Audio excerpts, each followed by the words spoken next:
횃불을 던지며 화살을 쏘아서 사람을 죽이는 미친 사람이 있으니, 그러니까 횃불을 던지고 화살을 쏘아서 사람을 죽이는 정신 나간 사람이 있어요. 이 정신 나갔다라는 표현을 왜 쓰냐면, 횃불을 던지고 사람을 쏘는데 전쟁터가 아닙니다. 내가 옆에 지나가는 사람에게 횃불을 던지고 화살을 쏘았어요, 이유 없이. 그런데 아무런 양심의 가책을 못 느끼는 겁니다. 그래서 이 사람을 미친 사람이다 이렇게 표현을 하는 거예요.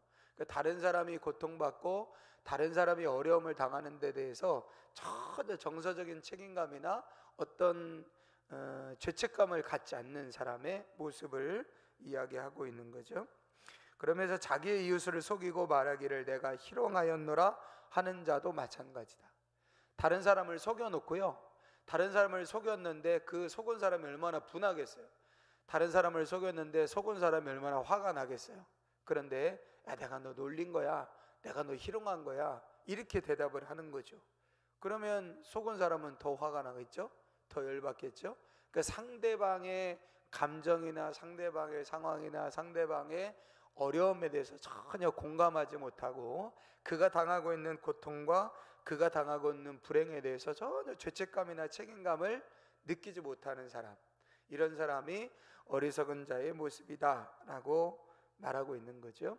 그래서 내가 다른 사람에게 피해를 줬든 아니면 다른 사람에게 내가 피해를 주지 않았든, 다른 사람의 고통과 다른 사람의 불행과 다른 사람의 어려움에 대해서 전혀 나와 상관없는 것으로, 전혀 나의 책임이 아닌 것으로 공감할 줄 못하는 사람, 나아가서 심지어는 내가 돌을 던졌어요, 심지어는 내가 횃불을 던졌어요, 그로 인하여 그가 고통당하고 그가 괴로워하고 있는데도 그건 뭐 나하고는 상관없어.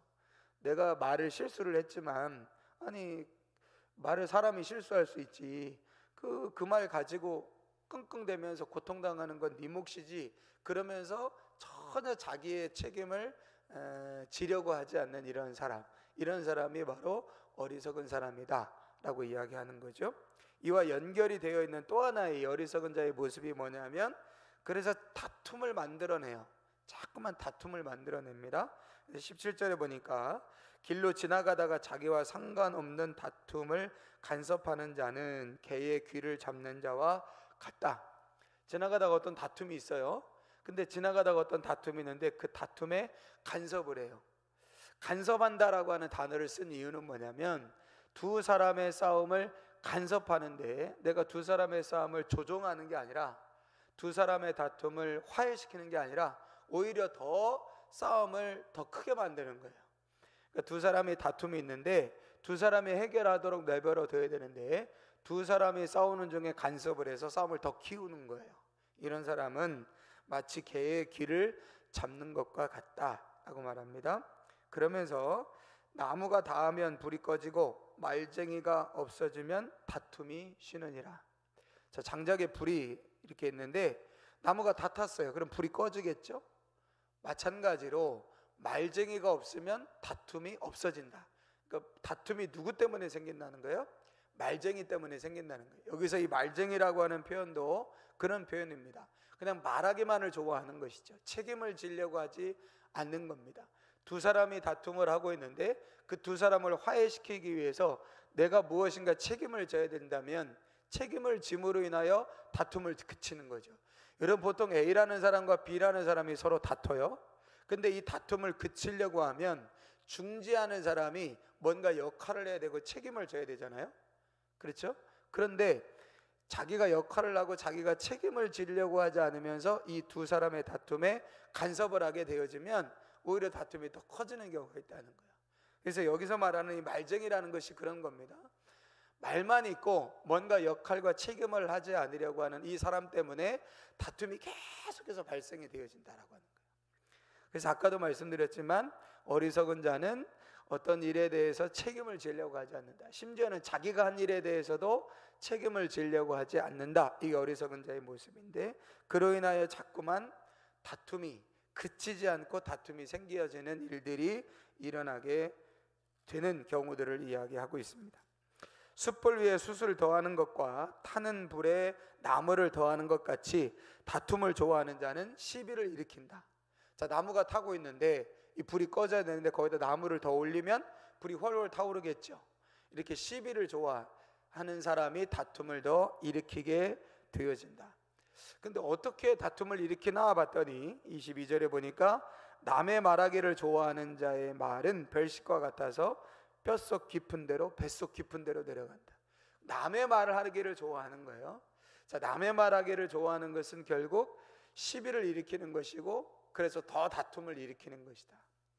그러니까 아까 처음에 말씀드린 것처럼 어리석은 자의 첫 번째 모습이 뭐냐면 책임을 지려고 하지 않는 거예요. 다른 사람들이 다툼이 있거나 혹은 어떤 고통을 당하고 있는데 그 사람에 대해서 자기가 어떤 역할도 하지 않으려고 하고 자기는 어떤 책임도 없다는 거예요. 심지어는 내가 횃불을 던져놓고 내가 화살을 쏘아놓고도 내가 책임이 없다는 거예요. 그러니까 결국 뭐만 하겠어요? 그냥 자기가 말하기만을 좋아하고 심지어는 다른 사람의 말하는 것을 좋아하니까 다툼이 더 커지고 다툼이 일어나고 시비가 되어지는 일들이 일어난다. 그래서 어리석은 자가 있으면 항상 다툼이 있고 시비가 있게 되어지고, 지혜로운 자가 있으면 그 다툼과 시비가 그치게 되어진다라고 하는 거예요. 예수님께서 산상수훈에도 뭐라고 말씀하셨냐면 화평케 하는 자는 복이 있나니 저가 하나님의 아들이라 일컬음을 받을 것이다 라고 말씀하셨습니다. 우리가 그런즉 누구든지 그리스도 안에 있으면 새로운 피조물이라. 우리가 그리스도의 새로운 피조물이 되었다라고 했는데, 새로운 피조물이 되어진 이유를 그 앞에 뭐라고 말했습니까? 우리가 무슨 직분을 받았다고요? 화목케 하는 직분을 받았다라고 되어 있어요. 그러니까 사도 바울이 고린도 교회에게 우리가 그리스도 안에서 새롭게 되어서 새로운 피조물이 되었는데 이제 이전 것은 지나고 새롭게 되었으니 이제 뭘 해야 된다? 화목케 하는 일을 해야 된다. 왜? 그리스도가 화목케 하시는 일을 위하여 십자가에서 죽으셨듯이 우리가 그를 믿는 믿음 안에 새롭게 되었으므로 우리에게도 이제 화목케 하는 직분을 주셨다. 그래서 우리가 새롭게 되어졌다라고 하는 것을 가장 증명할 수 있는 게 뭐냐? 여러분, 예수 믿는 사람이 이제 이전 것은 지나갔고 새롭게 되어졌다는, 새 피조물이 되어졌다는 것을 가장 명확하게 증명할 수 있는 게 뭐냐? 화목케 하는 거예요. 그게 예수 믿음으로 내가 새로운 피조물이 되었다는 것을 가장 분명하고 가장 명확하게 증명할 수 있는 일이에요. 화목케 하는 것. 분쟁이 있는 곳에, 시비가 있는 곳에, 다툼이 있는 곳에 그리스도인이 들어가서 화목하게 하고 화평하게 하는 그 일을 할 때, 우리가 이전 것은 내 안에 나도 다툼을 일으키고 나도 시비를 일으키고 나도 책임을 지려고 하지 않고 나도 뭔가 역할을 하려고 하지 않았는데 이제 내가 그리스도 안에 새로운 피조물이 되어져서 이제 내가 들어가는 곳에 화평이 일어나는구나. 내가 개입하면 화목이 일어나는구나. 야, 내가 새롭게 되긴 되었구나. 이걸 가장 명확하고 분명하게 증명할 수 있는 일이 화평케 하는 일이고 화목케 하는 일이에요. 그래서 예수님이 화평케 하는 자는 복이 있나니 하나님의 자녀라 일컬음을 받을 것이라고 말씀하신 거죠. 그래서 어리석은 자는 자꾸 남의 말하기를 좋아하고 시비를 걸고 심지어는 다른 사람의 고통과 아픔에 대해서 어떤 역할을 하려고 하지 않을 뿐만 아니라 원인이 자기에게 있음에도 불구하고 그것에 대해서 책임지려고 하지 않는 사람, 이런 사람은 어리석은 사람이다. 결국 어리석은 자들의 삶 가운데는 다툼이 일어날 수밖에 없고 시비가 일어날 수밖에 없다.